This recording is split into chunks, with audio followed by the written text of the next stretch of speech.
En relación a la coyuntura actual en Argentina, ahora en febrero del año 2024, podemos destacar que una sensación muy extendida es la de angustia, la sensación de que muchos valores fundamentales vinculados a la material, pero no solamente vinculados a la material, están siendo atacados por las políticas imperantes desde el Estado, al menos desde el Poder Ejecutivo. Y se despiertan en muchos sectores la sensación de necesidad de contrarrestar esa angustia con, bueno, algún modo de resistencia, de buscar que los efectos dañinos que se observan en materia de restricción de acceso a bienes y servicios, a eliminación de espacios eh, considerados valiosos, al empeoramiento de condiciones, especialmente condiciones sociales, que lastiman no solamente la economía de mucha gente, los medios de vida de muchísima gente, sino también la sensibilidad de mucha gente que incluso pudiendo estar quizá menos afectada que otra, bueno, vive con mucha angustia un momento en el que se disparan indicadores como la pobreza o la indigencia y se dificulta enormemente tener perspectivas positivas respecto, por ejemplo, del futuro del empleo. Entonces, mucha gente ve, amén, que degradado el poder adquisitivo de sus ingresos, particularmente de los salarios y otro tipo de ingresos pecuniarios de esa índole, ven amenazados el poder adquisitivo de los salarios, pero también el propio origen de su condición de asalariados o de jornaleros. Es decir, si se derrumba la actividad económica, uno de los medios que se está utilizando para frenar el avance inflacionario, entonces efectivamente se puede apreciar que la cantidad total de empleos disponibles va a tender a ir a la baja si se ralentiza o detiene la actividad económica. No solamente el mercado de trabajo sería incapaz de incorporar nuevos trabajadores, sino que debería desprenderse de una fracción de los que ya tiene por diversos medios. Uno de los medios es, por supuesto, la reducción del empleo en el sector privado y otro es la reducción del empleo en el sector público por diversos mecanismos. El sector público generalmente es más resistente a la tendencia a desprenderse de vastos sectores, o sea, un número significativo de personas. Sin embargo, siempre hay espacios considerados periféricos, al margen de su importancia objetiva o ideológica, espacios considerados periféricos en donde recortar salarios, sea de manera total o parcial, es una posibilidad cuando se intentan programas de ajuste estructural como el que se ha venido desarrollando. En este sentido, vale la pena tal vez reflexionar acerca de lo que significa resistir a un momento sociopolítico y socioeconómico como el presente, que se presenta con tanta angustia, tanta desazón. Una primera observación que quisiera hacer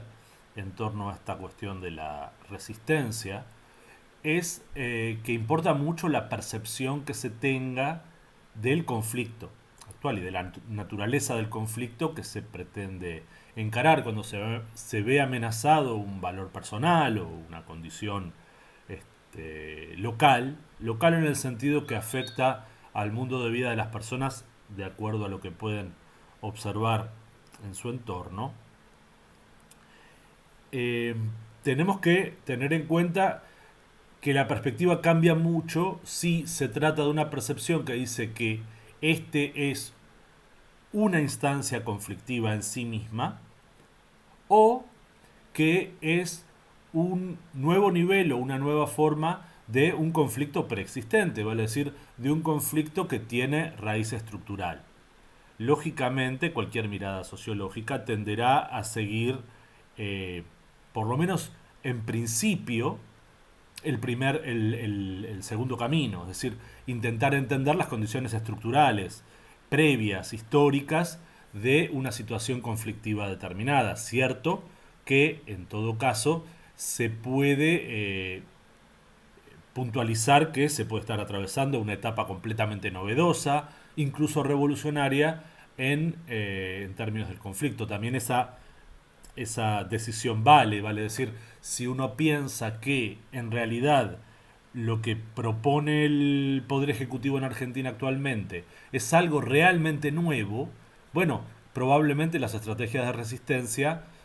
reflejarán esta perspectiva. Si por el contrario se cree que simplemente agudiza o expresa de alguna manera conflictos preexistentes, la situación será otra en términos de la resistencia que se ejercerá, y por supuesto existe toda una posibilidad de un arco, un espectro de posibilidades intermedias en donde se consideren ambas cuestiones con similar intensidad o en en un panorama general. Ahora, existe un problema inherente a la intención de defender un valor, un bien o una institución u organización que se consideran vulneradas en un momento cuando solo se considera la situación presente, digamos, el peligro inminente. No es que esté mal, la percepción puede estar basada en datos perfectamente objetivos, pero ciertamente cuando se produce un proceso general de degradación de condiciones para sectores amplios de la población, el hecho es que el valor afectado coincide con la afectación de muchos otros valores y muchas otras formas al mismo tiempo, de tal manera que se puede considerar si es, no válida, válido es, pero eficiente plantear la defensa de un valor particular o de una organización o un proceso particular o un bien particular cuando hay muchos al mismo tiempo siendo atacados. Vale decir, em, fragmentar las luchas parece una mala idea estratégicamente hablando, pero al margen de eso parece ineficiente en términos de lucha, de resistencia. Y además esto es algo con lo cual el poder organizado, sobre todo desde el Estado, pero también desde los sectores socialmente dominantes,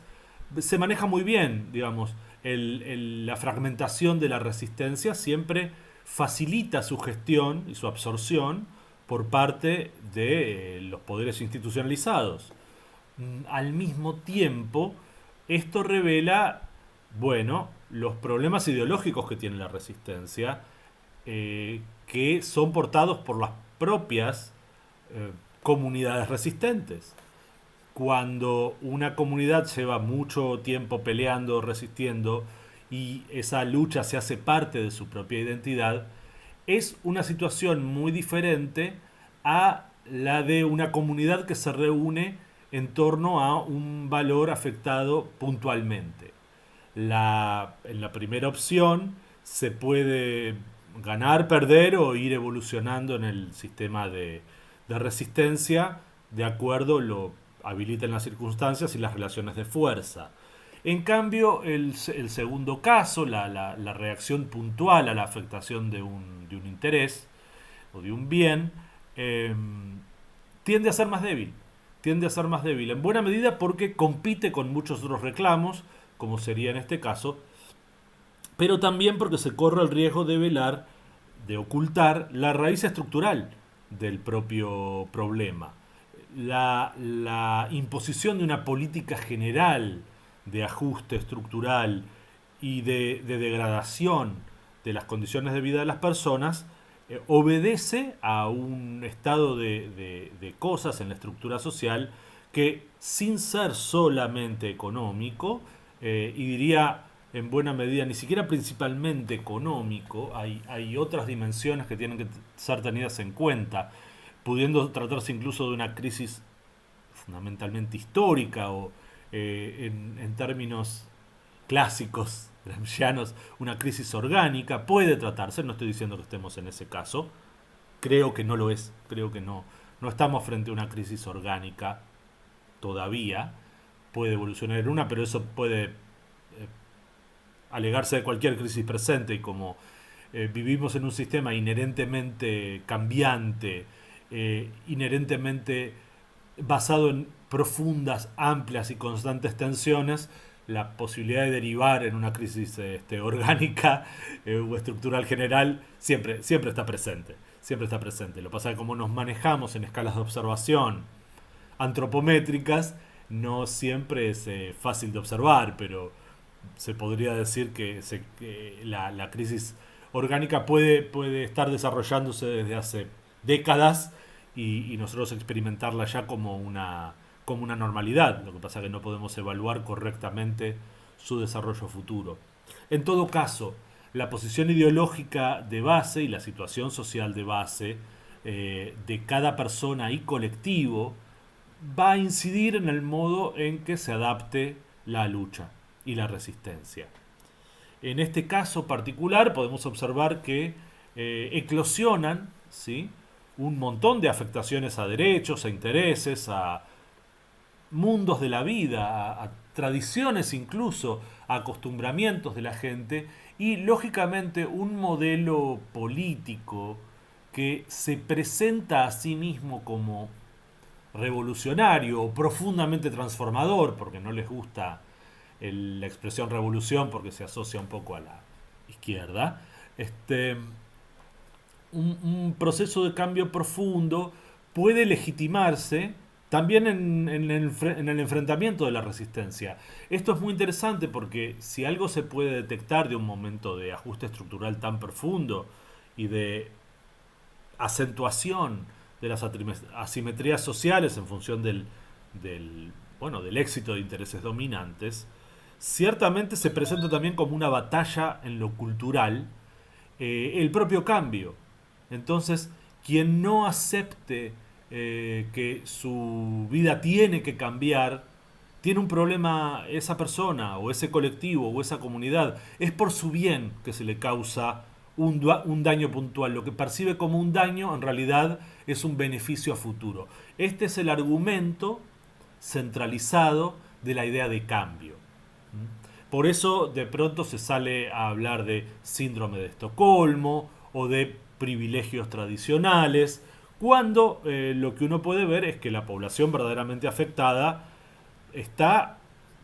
operando en función de su trayectoria reciente, particularmente aquella que no estaba involucrada en procesos de resistencia sociopolítica efectiva. Por supuesto, también hay sectores que hacen de la resistencia o de la lucha una bandera permanente con total independencia de la naturaleza objetiva de esa lucha o resistencia. Por supuesto, no hay soluciones mágicas, no hay una receta para atravesar circunstancias como las presentes, sobre todo cuando hay poblaciones que ya están habituadas a desarrollar su vida de cierta manera, en condiciones de igualdad, desigualdad, mejor calidad de vida, peor calidad de vida, mayor desarrollo humano o mayor desarrollo económico, dos categorías que habitualmente se confunden y que no debieran confundirse. Entonces, no tiene mucho sentido acusar a determinadas poblaciones de sumarse a una lucha ahora que se ven afectados sus intereses. El camino de la ideología va siempre en esa dirección y por eso los sectores dominantes intentan imponer patrones ideológicos en donde predomine la conformidad de las poblaciones. Y eso se hace, particularmente en el capitalismo, con mucha eficiencia, dadas sus altas capacidades de inducir patrones de consumo asociados al desarrollo económico que se confunden con el desarrollo humano. Entonces, cuando el bienestar pasa por un cierto nivel de consumo, la población puede encontrarse conforme cuando sus niveles de consumo, real o potencial, crecen o permanecen constantes y se pueden verificar aumento del mal humor social cuando esos niveles decaen. Porque, el consumo es un valor principal afectado que en estas circunstancias se da con con mucha fuerza. Lógicamente, el contradiscurso, para evitar la resistencia, es, pero es que este es el camino correcto. Sin este camino, el consumo caería todavía más de lo que venía cayendo, todavía más de lo que está cayendo. Por eso la amenaza de, bueno, si no hacemos esto que es doloroso, vendría una hiperinflación. Si no hacemos esto que es doloroso, treparía la pobreza a niveles estratosféricos. Eh, Cosas que pueden no tener ninguna raigambre empírica, son declaraciones con claro sentido propagandístico, incluso ni siquiera diría ideológico, propagandístico, porque la ideología se mueve normalmente en un terreno mucho más subterráneo, mucho menos vinculado a la conciencia inmediata de la situación. Y este es un factor fundamental que hace al estado de la lucha, que hace al estado de la resistencia y sus posibilidades de resistencia. ¿Qué es lo que los sectores que se encuentran en situación de resistir quieren resignar o pueden resignar? Por ejemplo, no es lo mismo un sector dispuesto a luchar resignando su seguridad personal, sea resistiendo a las amenazas de coacción estatal o de grupos paramilitares u otro tipo de coacción legítima o ilegítima. Recordemos que el Estado tiene capacidad de emitir normas para ejercer coacción legítima, entonces legitimada la propia norma, o con pretensiones legales de legitimidad, que no siempre es lo mismo, pero para no complicar excesivamente el análisis, digamos que el Estado tiene capacidades represivas en principio legitimadas si se consigue identificar que una determinada población, sector, manifestación, agrupación de personas está intentando o está causando un daño a la sociedad, transgrediendo las normas establecidas. Entonces, bueno, habrá gente que puede estar más de acuerdo, menos de acuerdo, completamente en desacuerdo, pero es cierto que existen potestades estatales, jurídico-políticas, orientadas en esta dirección. Pero el problema principal sigue estando en el ocultamiento de la base estructural de las luchas sociales.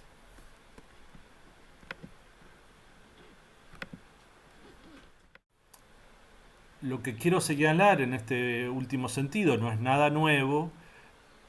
y tampoco me apoyo necesariamente en la perspectiva ortodoxa, tradicional, por ejemplo en la izquierda de inspiración marxista, en donde todos los conflictos tienen una raíz económica basada en la tensión entre clases, en la lucha de clases. Ciertamente la lucha de clases, la estructura económica en este sentido, sigue siendo importante y determinante, pero la evolución histórica del conflicto adquiere muchas otras formas,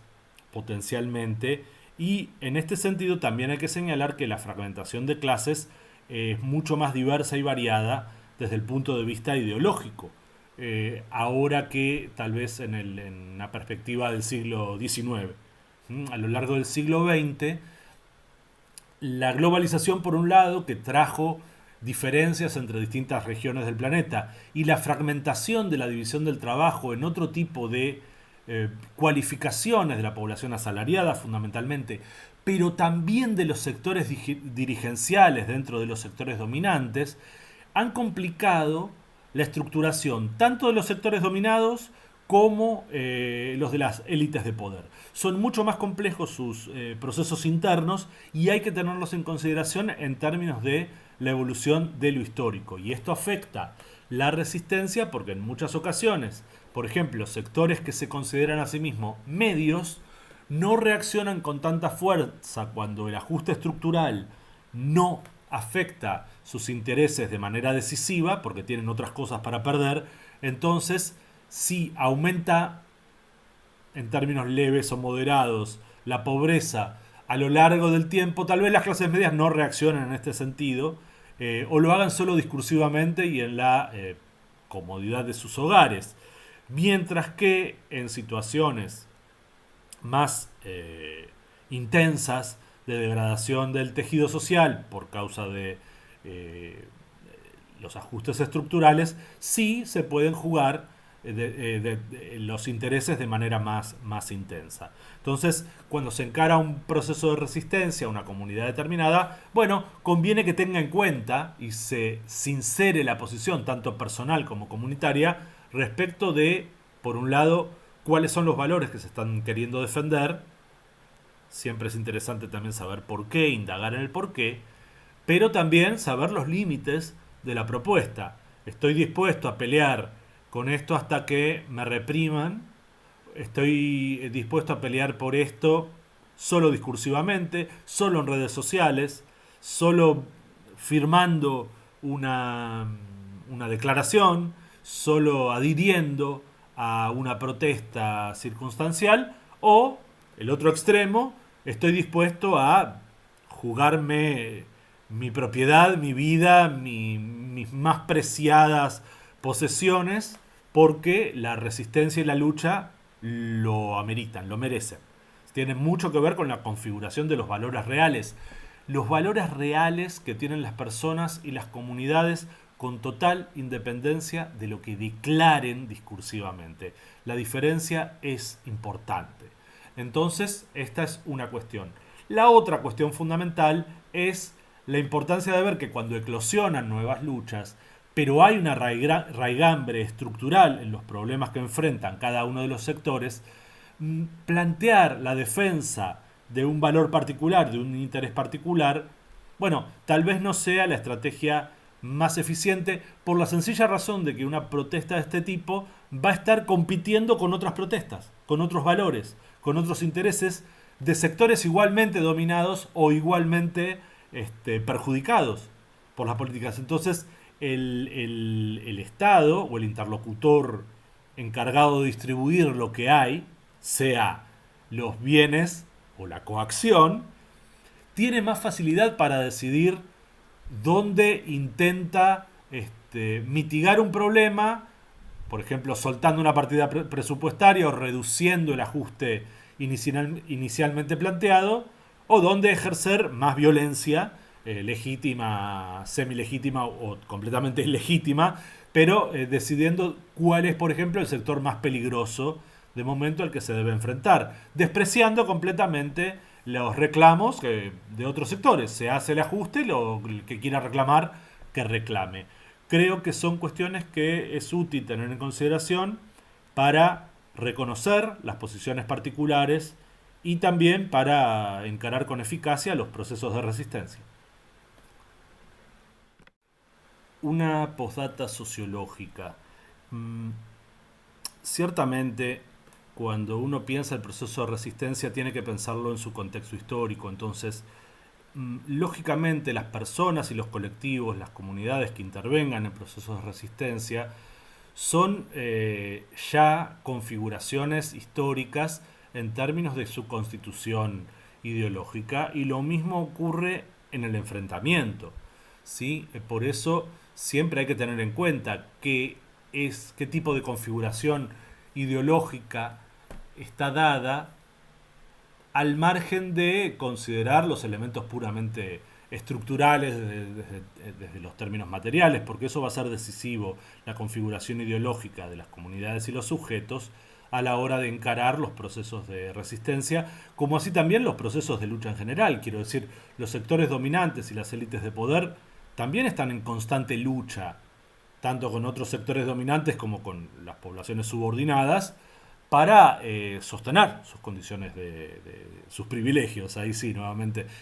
retomamos la palabra del presidente, pero hablando de los privilegios reales de los sectores dominantes, ¿sí? A los que evidentemente benefician estos tipos de programas de ajuste estructural, por lo menos a la parte predominante dentro de esos sectores.